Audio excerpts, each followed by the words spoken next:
Hi, my name is Arya Sinaya, and I'm going to do a quick demonstration of this fitness scheduler app that my group members and I built as part of our final project for our mobile devices course.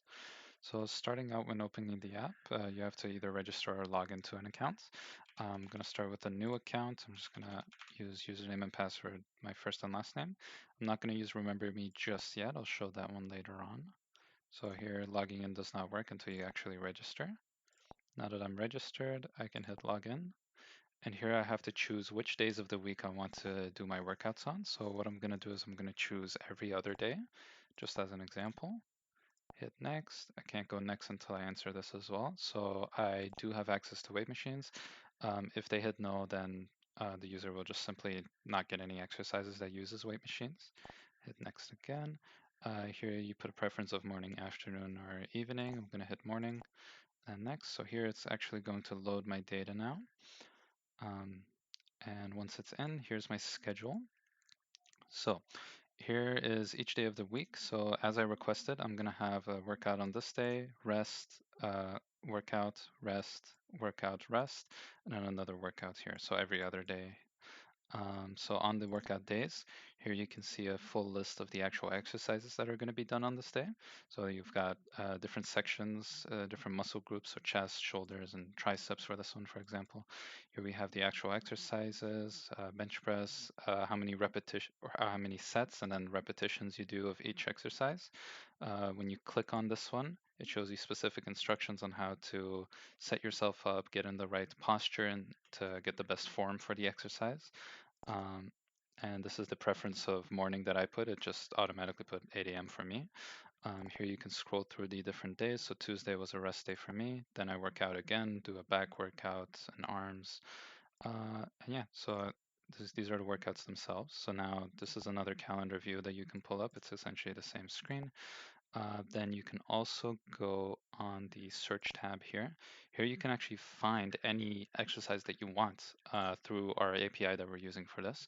So let's say we want to do a curling exercise. You can specify whether you want it to be like a cardio exercise, which muscle group you want it to target, and which difficulty you want. Since they're all optional, I'm just going to do curl, and it's just going to give me every exercise that relates to curling. So this is all the curling exercises. You can get some information here, see what you like. Based on that, you can go back to your exercises and you can actually hit the edit button here. You can edit an exercise. You can change the name if you don't like it. You can change the repetitions and you can change the description if you want.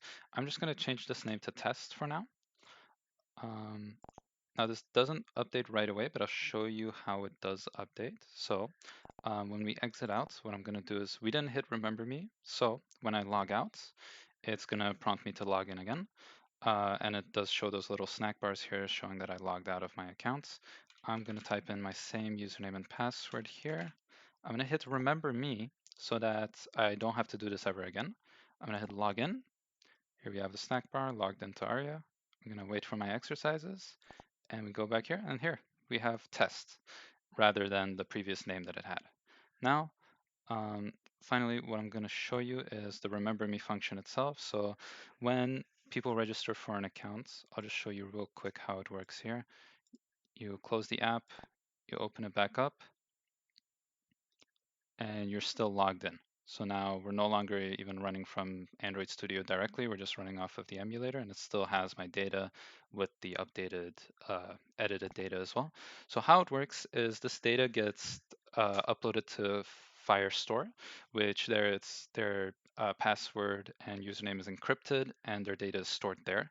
So whenever the app is open, it's pulling it from the API, from the Firestore itself, and the API is no longer actually called to generate the exercises unless you want to search for your own here.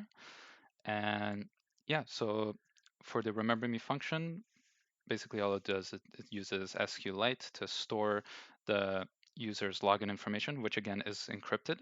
And then it uses the Firestore to authenticate automatically when the app is opened rather than them having to log in again manually. See, like so.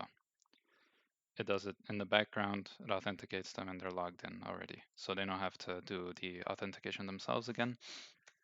And yeah, that's all for the app. Thank you.